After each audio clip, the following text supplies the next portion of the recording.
le risque pour les banques historiques, après avoir perdu les flux, c'est de perdre les stocks. Les innovations des Revolut, des Bourseaux et autres fait que y a quand même une volonté forte de se déplacer des flux vers les stocks.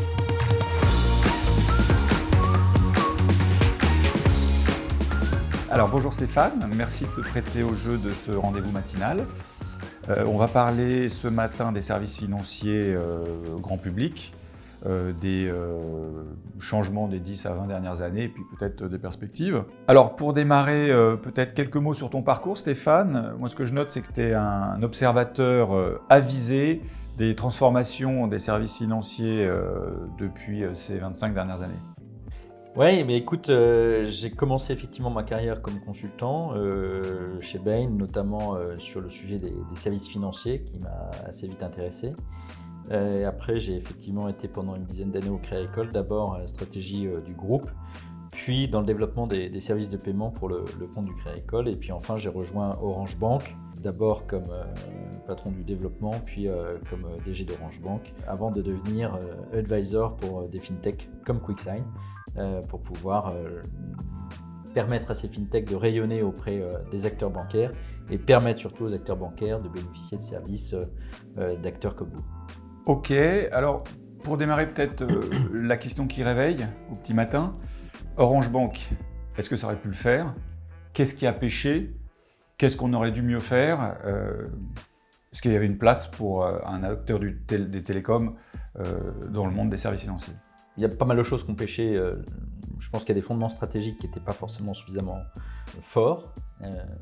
Qui ensuite a péché, c'est sans doute ce choix de partenariat qui était quand même un peu le mariage de la carpe et du lapin, puisque finalement aller choisir un acteur comme Groupama pour finalement lancer une banque digitale, c'était pas forcément ce qui avait de plus pertinent. Et puis ensuite, il y a eu un peu de précipitation dans les années de lancement que moi j'ai pas connues, qui ont amené à des choix qui n'étaient pas les meilleurs.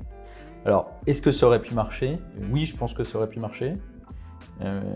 Peut-être deux facteurs essentiels à ça. Le premier facteur, c'est sans doute une véritable articulation banque-telco qu'on a toujours un peu eu du mal à mettre en œuvre. C'est-à-dire vraiment avoir des offres qui soient très liées les unes aux autres. La distribution était puissante, mais finalement, les offres n'étaient peut-être pas suffisamment liées pour pouvoir donner envie à un client telco de devenir client banque au travers de l'offre. Et le deuxième élément, je pense, qui aurait pu faire la différence, c'est de choisir un partenariat commercial plutôt que de vouloir en fait disposer de sa propre banque. Ça aurait sans doute permis de se concentrer sur les vrais sujets, c'est-à-dire la distribution, l'articulation des offres, plutôt que de se concentrer sur le cœur à proprement parler de la banque. Donc tu aurais imaginé davantage une banque de plein exercice qui fait un partenariat de distribution, marketing-distribution, avec le premier opérateur télécom français. Très bien, merci. Dans ton parcours, est-ce que tu pourrais relater des éléments marquants qui ont participé au changement dans les services financiers, à la transformation des services financiers Ah oui, alors moi j'ai eu une chance incroyable, c'est que je suis arrivé donc, dans le domaine des services de paiement qui était quand même un peu poussiéreux, c'était vécu comme un peu une commodity. Et je suis arrivé en 2012, qui a été une époque vraiment de boost d'innovation incroyable. La première, c'est en fait la carte sans contact. Moi, quand je suis arrivé en 2012, c'était le lancement de la carte sans contact. Donc, moi, j'ai vécu le déploiement de la carte sans contact, l'adaptation des forfaits. Parce qu'il faut comprendre qu'en fait, la carte sans contact, c'était de vouloir emmener la carte sur des petits montants et que finalement, pour que les commerçants acceptent la carte sur des petits montants, il a fallu en fait beaucoup œuvrer, changer les tarifications, leur expliquer, etc. Et c'est ce qui a permis ce premier déploiement de la carte sans contact qui a été bien sûr très largement ensuite accéléré par la période de Covid qui a bien sûr été un catalyseur fort. Je me souviens de choses amusantes comme la peur que tout le monde avait d'avoir sa carte qui allait débiter dans le métro en se frottant à quelqu'un ou je ne sais quoi. Et donc les étuis qui se déployaient pour protéger sa carte. Le deuxième élément moi, qui m'a marqué dans cette vague d'innovation, c'est l'avènement de ce qu'on a appelé le M-Post, c'est-à-dire la possibilité pour un commerçant, un chauffeur de taxi ou autre, de pouvoir faire un encaissement sur son téléphone au travers d'un petit dongle. Ça a été aussi une forme de démocratisation de l'encaissement carte. J'ai l'impression qu'il y a eu un socle technologique et d'équipement pendant quelques années, et finalement, l'élément déclencheur de l'adoption massive, c'est le Covid. C'est ça qui fait que ça a tout d'un coup percé dans les habitudes de tous les Français. Et les habitudes dans la consommation de services financiers, de moyens de paiement, sont tellement ancrées que finalement, il faut des ruptures fortes pour les constater, pour que ça devienne un usage déployé. On pourrait dire la même chose du télétravail. Sous la contrainte, les habitudes ont changé. Ça fait quand même un petit peu réfléchir sur l'aspect très conservateur du rapport que nous avons aux moyens de paiement et donc à l'argent, qui fait qu'effectivement, les transformations sont compliquées.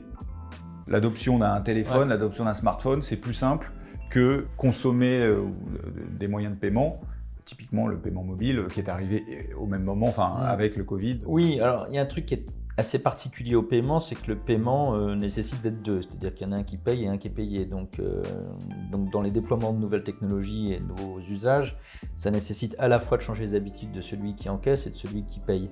C'est ce qui peut expliquer aussi parfois ce côté conservateur. Et moi, donc, dans les innovations que j'ai vécues pendant ces années paiement au Crédit Agricole, il y a celle du paiement mobile. Je me souviens, aujourd'hui ça paraît très simple le paiement mobile, mais ça a été très très compliqué de trouver le bon dispositif, etc. Apple Pay a complètement créé des ruptures et imposé un geste, etc. C'est sans doute ce qui a tracté tout le reste. Moi, j'étais donc un des précurseurs à payer avec mon téléphone. Et donc, je me souviens, quand j'étais chez un commerçant, en fait, je sortais mon téléphone et il fallait que je dise je vais payer par carte. Et les gens attendaient que je sorte ma carte. Voilà, un autre fait marquant, ça peut être par exemple aussi l'offre famille qu'on avait lancée chez Orange Bank qui avait aussi cette vocation de démocratiser l'usage d'une app pour gérer son argent, d'une carte aussi. Et qui partait du constat que finalement les jeunes avaient en général un mobile dès la 6e et finalement une carte bancaire seulement en général en seconde, voire au-delà. Et donc l'idée c'était de se dire il faut absolument qu'on équipe les plus jeunes de cartes, voire d'une app, et donc avec le contrôle parental, etc. Ce qui s'est largement démocratisé ensuite comme usage et qui a permis de créer de nouveaux usages intéressants pour les jeunes. C'est vrai que c'est vraiment des points d'innovation sur le marché. On explique bien la volonté que vous avez eue côté Orange Bank de vous démarquer, ou en tout cas de montrer que vous étiez en mesure de tirer le service bancaire vers les nouvelles technologies. Moi, je pense à un troisième élément que tu as mis en place en 2020 avec QuickSign, c'était la reconnaissance faciale pour pouvoir ouvrir des comptes. Vous étiez les premiers. Nous-mêmes, on s'interrogeait sur l'appétence du consommateur à utiliser ce type de technologie, le risque que cela représentait aussi. On travaille avec pas mal de banques digitales et ces banques digitales ont mis beaucoup plus de temps à utiliser ce type de technologie.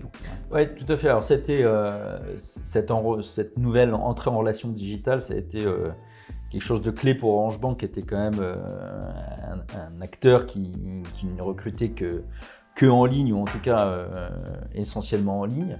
Et donc effectivement, ce face matching, ça a été vraiment quelque chose d'assez extraordinaire d'un point de vue technologique. Je me souviens même qu'on avait enrôlé un ministre de l'époque et qu'on avait eu le droit à des félicitations sur le dispositif d'entrée en relation digitale. Donc c'est quelque chose qui a effectivement créé une rupture. Dans les autres ruptures qui me reviennent, il y a une qu'on avait mise en œuvre aussi, qui était celle de pouvoir changer son code carte depuis son app. Vous étiez les premiers sur on était 6, la première banque française, ça c'est sûr. Ouais. Peut-être d'autres acteurs internationaux qui venaient en France avaient peut-être commencé à le mettre en place en même temps que nous, mais en fait c'est cette volonté d'aller vers toujours plus d'innovation. On est arrivé à le mener aussi en s'entourant des bons partenaires justement, que ce soit vous, que ce soit des acteurs comme Mastercard ou autres, pour pouvoir finalement amener la technologie, l'innovation le plus rapidement possible entre les mains de nos clients. Peut-être une dernière question, un dernier thème qui est à quoi va ressembler le marché des services financiers grand public dans 5, dans 10 ans? Les transformations continuent. on voit que les banques traditionnelles, les banques de réseau, ont du mal à s'adapter au nouveau paradigme de la banque digitale, le recrutement et également la gestion d'une masse de clients, le coefficient d'exploitation. Ça nous emmène où? C'est des questions que se posent tous les états-majors. Selon toi, on se projette vers quoi? Moi, ce que je trouve, c'est que dans mes activités, notamment, j'enseigne un peu et c'est un sondage que je faisais récemment auprès d'étudiants en master entrepreneur et ils étaient tous à peu près pareils, c'est-à-dire qu'ils avaient deux banques. Une banque que j'appelle la banque de papa et maman et une banque plutôt de type néobanque ou banque digitale. Et finalement, c'est intéressant parce que les usages sont assez similaires sur ces populations, j'allais dire des moins de 35 ans, c'est-à-dire qu'on a la banque de papa-maman là où on a son crédit, là où on a son épargne, ce que j'appelle un peu une banque de bilan, une banque de stock. Et puis de l'autre, on a la banque digitale, la néobanque, qu'on utilise pour sa vie de tous les jours, ses paiements, que ce soit recevoir son salaire, gérer ses flux, et donc que j'appelle la banque des flux. Et ce qu'on remarque vraiment, c'est que le fait d'avoir deux banques, c'est quelque chose qui gagne même, j'allais dire, au-delà des plus de 35 ans, puisque finalement tout le monde vient chercher les innovations qu'il ne retrouve pas dans sa banque historique, et donc vient chercher en fait ces services innovants auprès de ces banques digitales. Alors le risque pour les banques historiques, c'est qu'en fait, après avoir perdu les flux, c'est de perdre les stocks. Et on voit que finalement les innovations des Revolut, des Bourseaux et autres, fait qu'il y a quand même une volonté forte de ces acteurs de se déplacer des flux vers les stocks. Et du coup Donc le crédit conso, crédit, épargne courte, épargne longue. Exactement. Épargne bilancielle. Ouais. Et donc il y a un risque quand même d'aspirer toute la relation client et finalement de marginaliser les banques historiques. Moi, ça c'est la première tendance que je remarque sur le marché aujourd'hui. Là, on a vu des chiffres paraître. 25% des entrées en relation, c'est pour Boursorama. Au global, hein. Pas que en ligne. Ouais. Voilà. Et c'est vrai que c'est une base client qui ne fait que croître quand le recrutement des grands mutualistes continue à un bon rythme, mais le stock, lui, évolue très peu puisqu'il y a également des clients qui s'en vont ou qui décèdent. Donc on a un net qui reste flat, voire qui décroît légèrement. Donc c'est vrai que quand on tire un trait, on peut s'interroger un petit peu sur le poids de chacun dans 10, 15 ans, ça prendra du temps. Pour le coup, il semblerait que ce sont les banques digitales type Boursorama qui vont prendre le relais. Après, il y en a des nouvelles qui arrivent, les banques internationales type Revolut, enfin les néobanques, Revolut, Trade Republic. On parle aussi de Nubank au Brésil qui a réussi en Amérique à croître dans plusieurs pays. Finalement, ça nous projette vers peut-être un affaiblissement des banques traditionnelles, l'émergence de nouvelles banques dont on ne sait pas jusqu'où elles vont aller, et également un marché qui va au-delà du marché national. Est-ce qu'il y a la place pour un marché européen et des acteurs qui vont avoir une offre pan-européenne? C'est une bonne question parce qu'effectivement aujourd'hui, dans le monde bancaire d'une façon générale, il y a des acteurs qui sont pan-européens, ils sont assez nombreux, hein, c'est-à-dire qu'ils sont présents dans différents pays avec des positions de leader parfois dans plusieurs pays différents. Des acteurs européens ou mondiaux, ils sont plus rares. Et donc aujourd'hui, le seul que j'ai en tête qui se dégage un peu, c'est quand même Revolut qui essaie d'avoir cette conquête européenne. Et la question qui se pose, c'est finalement, on dit souvent think global, act local. En fait, c'est cette capacité d'un acteur comme Revolut à étoffer la relation client au-delà des services de flux ou sur des choses qui sont propres à chaque pays. Concrètement, aujourd'hui, en France, si on a une banque de bilan et qu'on ne propose pas de livret A ou de livret développement durable, c'est compliqué de capter finalement l'épargne bilancielle de ses clients. Or, bien évidemment, quand on s'appelle Revolut, aller développer des livrets réglementés en France, c'est quand même une spécificité française et donc ça ne rentre plus dans cette logique de one size fits all qui consiste à dire nous on a un seul produit qui vaut pour tout le monde. Donc la question qui se pose, c'est plutôt comment est-ce que ces acteurs vont arriver pour aller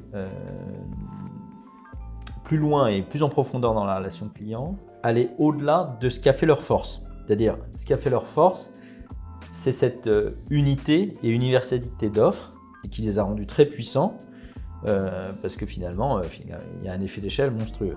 Pour un bourseau banque qui est éminemment français, peut-être que la question qui se pose, c'est si je dois continuer à croître, est-ce que je dois aller dans un pays ou deux pays, l'Allemagne, l'Italie, l'Espagne, plutôt que de penser global comme un Revolut qui va chercher à servir N pays. C'est une vraie question, c'est-à-dire comment est-ce que des acteurs qui sont très puissants dans un pays donné peuvent arriver à capitaliser sur cette force pour aller s'ouvrir à de nouveaux pays. On voit que les stratégies sont différentes, soit de construire une offre très complète, très puissante pour un pays donné, mais après d'être un peu bloqué pour aller la déployer dans un autre pays, ou inversement avoir une offre qui est plutôt en surface, qui couvre des besoins simples, qui du coup couvre large en termes de géographie, mais qui peine à rentrer en profondeur sans engendrer énormément de complexité dans la gestion. Si on poursuit cette réflexion, on a aussi une volonté européenne et une banque centrale européenne qui cherche à casser les frontières, à ouvrir des marchés.